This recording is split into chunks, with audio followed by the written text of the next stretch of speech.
All right, so I just got done with the live stream, and I did mention that I was going to be doing a video on this. I didn't realize it was going to be within a couple of minutes of recording the live stream, but had a great live stream with you guys. I wish I could spend more time with you guys doing live streams.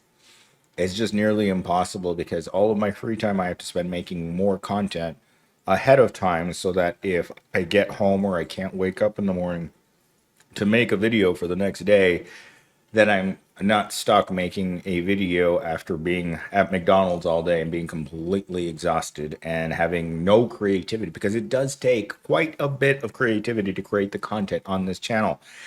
And shout out to my boy Deconstructing Narcissism. I heard today in the live stream that he's still out there making videos and he's mentioning my channel, and the least I can do is mention his channel back, because apparently in this genre of dystopian humor and dystopian entertainment, more and more larger channels are following me. And the reason I know that is because I'm looking at my stats, and my little line that was sitting right down here is now right up here where I need it to be. I need to be making 10 to 15,000 views a day off of my channel, which when you stop and compare it to some very large YouTube channels with much, much larger subscriber counts, my viewership to subscriber ratio is skewed way heavier on views than it is on subscribers. But with that said, let's get into today's video. This video was a small conversation that I was having with my friend when we were walking to the Arizona Mills Mall yesterday, because we walked into the Arizona Mills Mall and suddenly the demographic of the people that were in that mall changed dramatically. We went from upper class blonde people to all short, dark colored people at this mall. And we were talking about 6 or 7 miles of difference between the two malls. Between the Chandler Mall, rich, Mills Mall, poor. Anyhow, without further ado, let's get into the opening monologue. America has mastered the art of making poverty look like a career. You're not just broke here. You're required to prove your poverty every single day by working harder than anyone else and still coming up short. Work requirements for welfare, food stamps, and even healthcare don't erase poverty. They simply rebrand it as employment. In this country, surviving while broke is the hardest job you'll ever have, and the only one that never pays. This is the reality of things. My friend who I was with yesterday, she wanted to collect unemployment from her job that she got fired from, her sales job last year in July. Well, they told her that she couldn't collect unemployment until she had made at least $1,600 in income from a new job. How the heck does that work?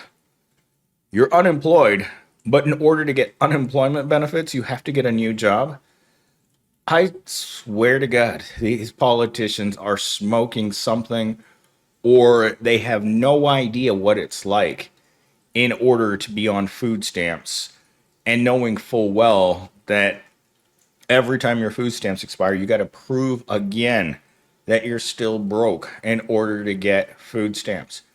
And the strange part about it is you have to be a certain kind of broke, make a dime more, and the government thinks that you're doing so well that they won't give you health care, food stamps, or Section 8 housing.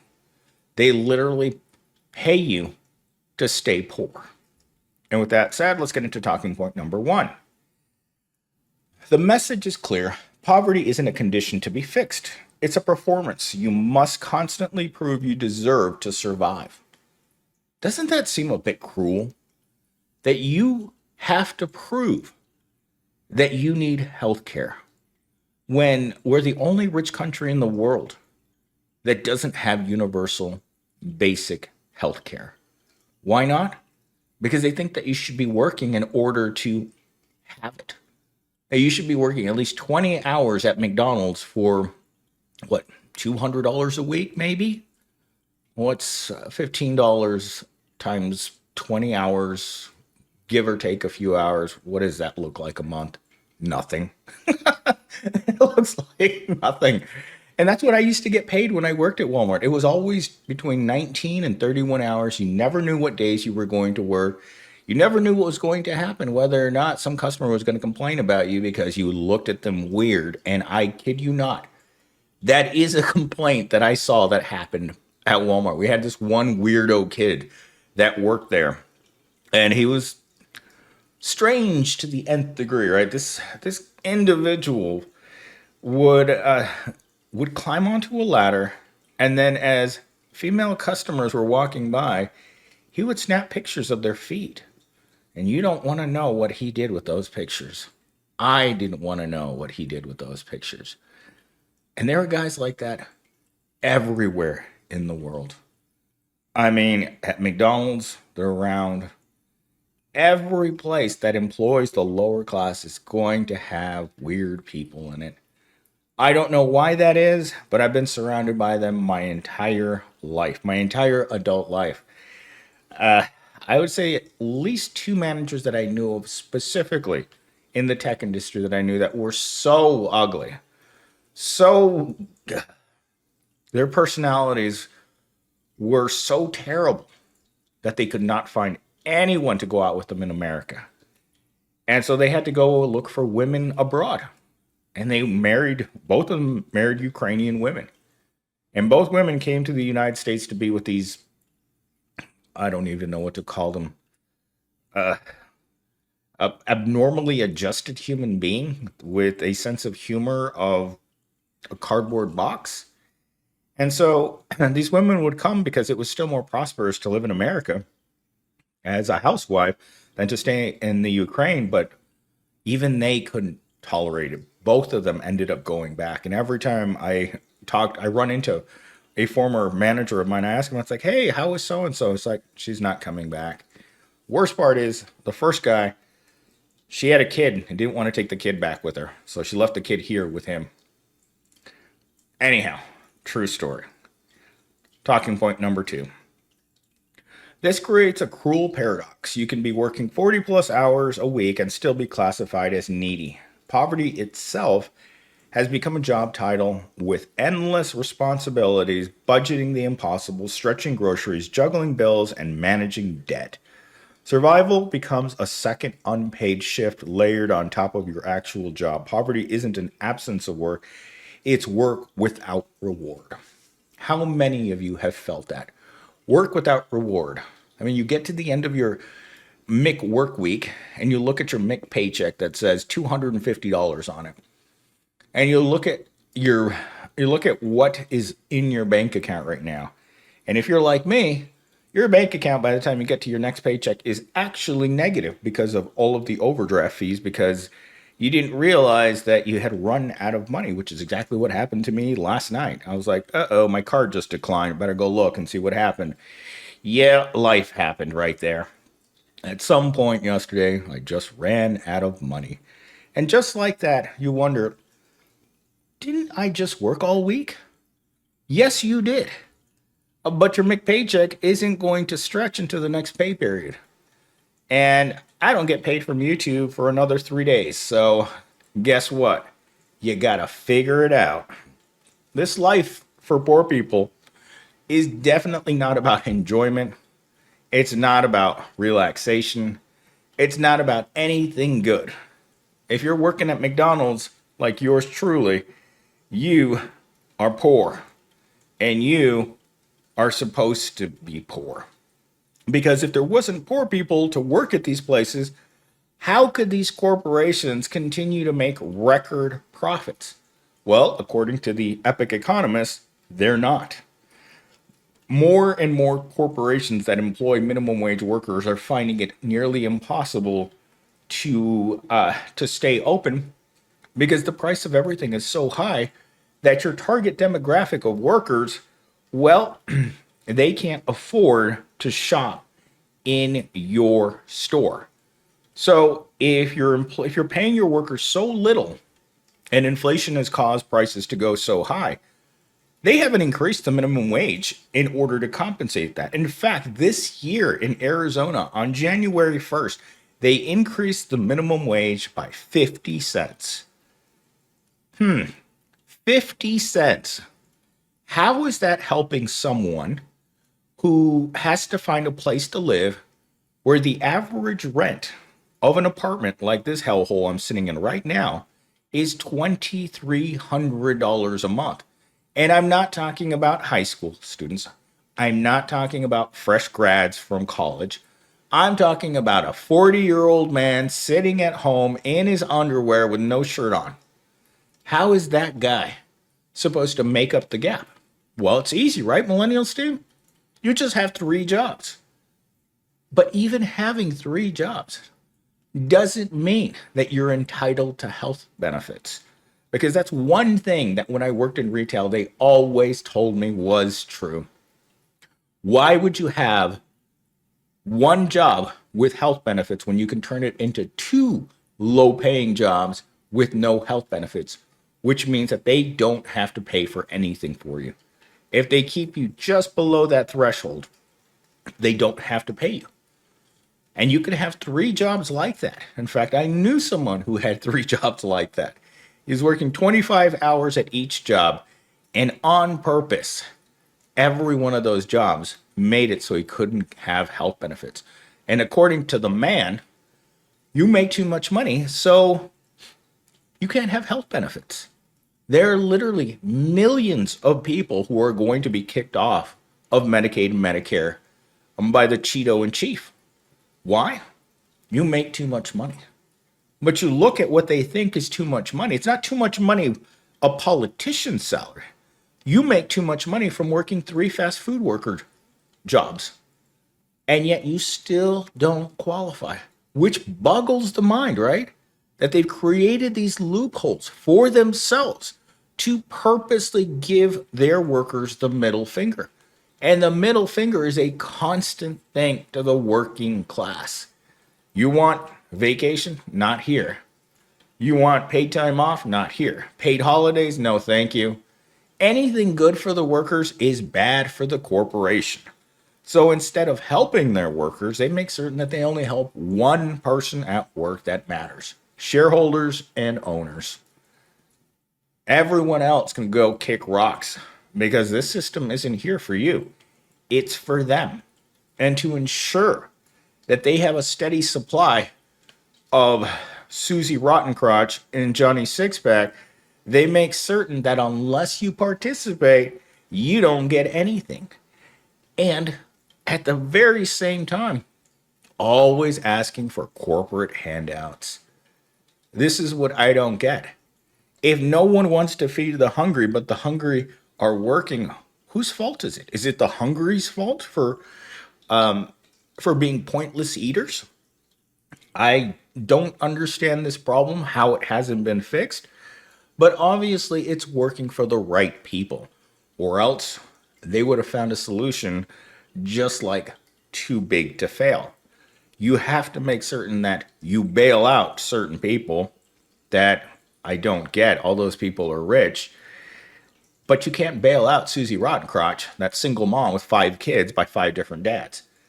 Why would anyone want to help Susie when you can help the CEOs? That's a question I think about often at night. Like, who makes these rules? The people that directly benefit from a work requirement for any sort of assistance, but simultaneously make certain that that system doesn't even work. It's almost funny if you think about it. All right, moving on to talking point number 3. The stigma of being poor is weaponized to enforce obedience. You want food? Work. You want health care? Prove your loyalty to the wage cage.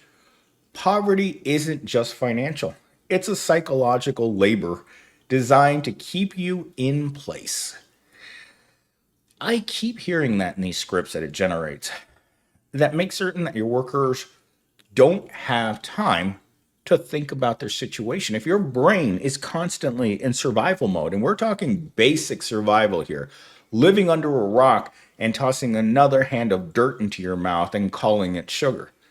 Because if you have workers that are in those conditions where shelter is a daily struggle or torment or torture, or I don't know what you would call it, but there are people out there who are struggling to the nth degree. In fact, this morning when I was coming back from the gym, I looked out my window as I was driving past my old apartment complex, and there was a man so filthy that he blended in to the dirt around him while he was sitting on the edge of the apartments just outside of the main fence. It looked like he had been rolling around in mud all night, and the only thing you could see were his eyes. It reminded me a lot of that scene in the first Predator movie where Arnold Schwarzenegger jumps into the mud in order to hide from the Predator. All you could see were his human eyes. The rest of them, or the rest of him, had almost deteriorated into the dirt. His clothes, his hair, his arms, everything covered in absolute just mud filth. That man represents the proletariat in America. To you, to the politicians and the people that could do something, that's why they won't help you. Are you working? Not looking like that, you're not. Even McDonald's would have to question whether or not you're going to hire someone that smells like an elephant's butt. Because that guy doesn't have access to a shower. That guy doesn't have access to soap or clean water or anything. That man is now living in what I would call the Badlands of America, which is right here next to where you live, except he doesn't have a car or a pot to piss in. That is what they're trying to turn all of us into. That guy where all they can see is your human eyes and the rest of you is so disgusting that they refuse to look at you directly. All right, let's close this one out. Closing monologue. Poverty in America isn't an accident or a glitch in the system. It's the system. By forcing the poor to work for scraps, corporations profit from their desperation while politicians pretend they're teaching responsibility. What they're really teaching is obedience. Show up, stay quiet, keep grinding, even if you never get ahead, because here, poverty isn't something you escape. It's the job you're expecting to die doing. In fact, today during the live stream, someone asked Blue when she was going to retire from the post office, and she just put a coffin in the chat. And this is something that I keep hearing in it's kind of like a recurring theme. Children, working children that need to be taught lessons on how not to be poor. When you question the wages at Walmart, the first thing they do is turn it right back around on you for wanting to be alive, for needing food, for needing shelter. It's always your fault. McDonald's even made a pamphlet showing how you should spend your paycheck in order to live normally.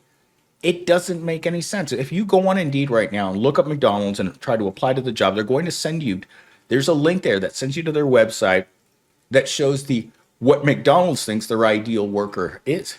It doesn't look like that homeless guy that I just mentioned. It looks like a normal middle-class person living in their own apartment, driving to a McDonald's that looks futuristic, not disgusting like the one right down the street from my house. And this guy shows up at work, puts on his uniform, looks clean, professional. All the other workers look clean and professional. You're not there with those people. The people that have to take those jobs don't look like that. They're not smiling. They're not happy. Walk into any Walmart in America. Look at a person in that blue vest and tell me what that person looks like. I'll tell you this, from my experience, they're a caricature of a human being. A person who is struggling so badly at life, but every chance they look for help, you're treated like a child. Everywhere you go, you get treated like a child. Yesterday, in fact, I was walking through a Kroger's and I heard someone screech over the intercom system, "Carts off the lot." And I was like, they had one guy pushing shopping carts yesterday as I drove past them in the parking lot. And I'm thinking, it's 110 degrees out there. It's even hotter because you're walking around on blacktop and you're around hot cars. The heat from the cars emanates around you. And so I think it was a girl. I don't know. I just remember the scene. There's a luxury SUV pulling up to her. She's pulling the carts out of the cart caddy thing that holds them. And she's pulling them out into where the car wants to go. She keeps waving her hand at the car to go around. and the car flat out refuses. And so she has to pull out the carts as fast as she can and then run the carts back inside because someone's screaming that there are not enough carts in the store. And I thought, that is a miserable life, because I personally have been written up for the horrendous charge of a lack of work performance while pushing shopping carts. You get to a point in your day in a 6-hour shift in which you're burning up, the sun's starting to get to you, and you just don't have it to continue pushing carts into the store at record pace. But all a manager sees is their customers are walking into the store without shopping carts because your lazy booty isn't pushing those shopping carts out fast enough. And rather than helping, they prefer to treat you like a fifth grader. I was going to say 5-year-old, but 5-year-olds don't work. But they choose to treat you like you're 11 years old and put you down. That's number one thing that happens to you in a minimum wage job or any job. Management thinks that you care. And that's something that I personally think that they had to convince themselves that their workers care, because the reality is, look at that person. Just look at a poor person in a poor people job. That person represents your company in every conceivable way. They have nothing, they own nothing, and they don't care about record profits. They care about the cup of noodles they're going to have on their lunch break and how they're going to have to go to bed without eating because they don't make enough money to eat. They're living in a situation in which it is a nightmare situation, because at that level of income, you're not really living. I mean, I slept on the floor for most of my adult life. Almost my entire adult life. I stopped sleeping on the floor about 3 years ago. But up until that point, 3 years ago was it. There was never going to be enough money coming in for the types of things that I could do. And so yesterday, when I was walking into the mall, I thought to myself, poverty is permanent. And yet they need people to work. And they're not going to make things easier on us just because we don't like it. In fact, I think the plan is always to make things worse for us.